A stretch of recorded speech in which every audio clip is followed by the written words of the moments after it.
যেটা আমাদের ধন্যবাদ। আমরা আপনাদেরকে উনি বিস্তারিত সব কিছু বলে গেছেন। স্কিম যা আছে সেগুলি থেকে আমরা লাভ নিতে পারি, আমরা যাতে সবাই একটু করতে পারি এবং প্রাকৃতিক দুর্যোগ। অসংখ্য অসংখ্য ধন্যবাদ জানাই শ্রীযুক্ত অভিজিৎ দেববর্মা মহাশয়ের প্রতি। আমরা বিগত 7 বছরের দিকে যদি তাকাই তাহলে দেখো কৃষকদেরকে কখনো সারের জন্য সেখানে ব্লক থেকে বিএলডব্লিউ স্টোর থেকে ঘুরে আসতে হয়নি, সারের কোনো অসুবিধা হয়নি। সার, বীজ, কীটনাশক, ঔষধের সময় মতো সেগুলি কৃষকদের কাছ থেকে কৃষকদের কাছে প্রদান করা হয়েছে। আমরা দেখেছি যে রাজ্যের কৃষকরা যখন বন্যা, অতিরিক্ত খরা, পোকার আক্রমণে সেখানে ফসল নষ্ট হয়, তাদেরকে একদিকে যেমন সহযোগিতা করা, পাশাপাশি সর্বস্তরের কৃষকদের ফসল বীমা যোজনা করানোর জন্য উৎসাহিত করতে সরকার কানি পিছু মাত্র 10 টাকা করে নিয়ে সেখানে ফসল বীমা যোজনা সুযোগ তৈরি করে দিয়েছে রাজ্যের কৃষকদের।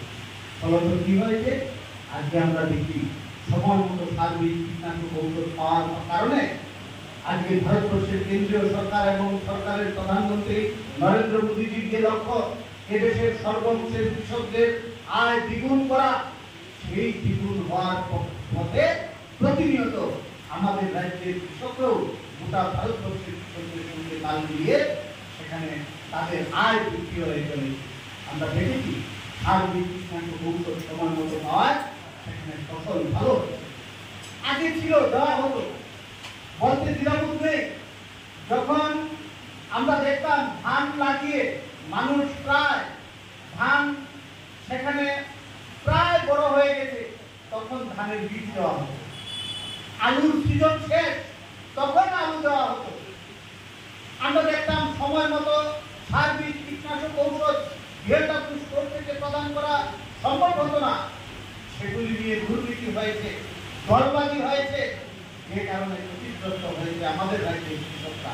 সম্ভব হয়নি প্রকৃত অর্থে কৃষকদের সহযোগিতা করা।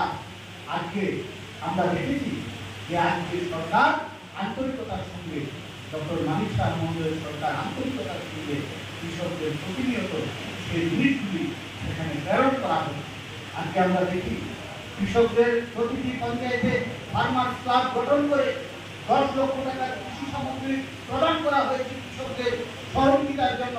আজকে ফসল বীমা যোজনা প্রায় 210 টাকা ভর্তুকি দিয়ে মাত্র 10 টাকার বিনিময়ে কানে পিছু ফসল বীমা যোজনা করার পরিপ্রেক্ষিতে আজকে আমরা দেখতে পাই যদি পোকার আক্রমণ, ঝড় বৃষ্টিতে ফসল নষ্টও হয়, আমরা দেখি কৃষকদের তেমন কোনো ক্ষতির সম্মুখীন হতে হয় না। বীমার পয়সার মাধ্যমে তাদের যে ক্ষতিপূরণ সেটা পুষিয়ে যায়। আজকে সেইভাবে কাজ করে চলেছে আমাদের কৃষকদের জন্য। আজকেও এখানে আমাদের কৃষকদের বিগত দিনের যে ফসল নষ্ট হয়েছে তার জন্য সেখানে সরকারের পক্ষ থেকে সেখানে সহযোগিতা প্রদান করা হবে। তো আমরা চাই এইরকম সরকার, সত্যি কথা সরকারের ভূমিকা তো এরকমই হওয়া উচিত। মানব কল্যাণে কাজ করা, মানুষের জন্য কাজ করা, সহযোগিতা বাড়িয়ে দেওয়া এবং এভাবে যদি প্রতিটা অংশের, প্রতিটা স্তরের মানুষের জন্য সরকার কাজ করে, তবেই এই রাজ্য, আমাদের রাজ্য একটা উন্নত রাজ্যে পরিণত হবে।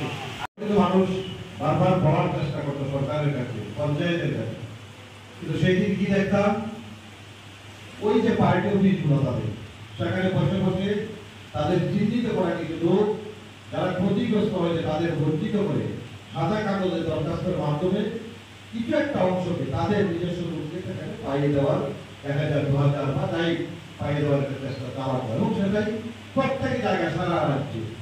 কোনো বিকল্প ব্যবস্থা ছিল না, একটাই ব্যবস্থা ছিল পার্টি অফিসে বসে বসে সেখানটা নিজেদের মধ্যে কৃষককে বঞ্চিত করে প্রকৃত যারা ক্ষতিগ্রস্ত হবে। কিন্তু আজকে কিন্তু পরিষ্কার, শুধু এই নয়, তাদের সম্পর্কে বলতে গেলে অনেক সময় লাগবে। আমি সেই দিক থেকে চলে আসলাম, কারণ শুধু আমাদের সরকার কৃষকদের স্বার্থে, রাজ্যের মানুষের স্বার্থে যে দায়বদ্ধ তা কিন্তু পরিষ্কার। একের পর এক সিদ্ধান্ত যতবারই ক্ষতিগ্রস্ত হয়েছে ততবারই সেখানটায় কৃষকদের দলমত নির্বিশেষে উঠতে উঠে প্রকৃত কৃষক যারা ক্ষতিগ্রস্ত হয়েছে তাদের অ্যাকাউন্টে ডাইরেক্ট সেখানে পরিষ্কার চিত্র, সেখানে দুর্নীতির কোনো স্থান নেই। সরকার সেই পরিষ্কার ভাবমূর্তি রেখে প্রত্যেকের অ্যাকাউন্টে সেখানে ডিবিটির মাধ্যমে তার অ্যাকাউন্টে টাকা চলে যাচ্ছে। এই যে ভাবনা, এই যে চিন্তাধারা, এটা বিগত দিন আমরা কোনো জায়গায় কোনোভাবেই বিগত সরকার আমরা দেখতে পাই না। এই জায়গায় আপনাদের ভাবা উচিত। আমি ভাবি অনেক সময় কৃষক আন্দোলন, শ্রমিক আন্দোলনের নামে প্রায় সময় টাকা, চাঁদাবাজি, মিছিল, মিটিং এই সময় ত্রিপুরা রাজ্যে 25টা বছর তারা করেছে। একটা সময় মনে হতো মানুষ প্রতিনিয়ত কাজ কর্ম করে মানুষ ফেলে তাদের সেই মিটিংয়ে যেতে হতো, নতুবা তারা সুযোগ সুবিধা থেকে বঞ্চিত হতো। আর আজকের দিনে দাঁড়িয়ে আপনারা ভাবতে হবে যে কোথায় মিটিং, কোথায় মিটিং, কোথায় চাঁদা। কাউকে চাঁদা দিতে হয় না। আজকে কিষাণ নিধি ভাতা বলুন, আজকে কৃষকদের যন্ত্রাংশ বলুন, আজকে সার বলুন, বীজ বলুন, বিভিন্ন স্কিম বলুন, আজকে কৃষকদের সেই প্রাকৃতিক দুর্যোগের ক্ষতিপূরণ বলুন, কোন জায়গায় একটা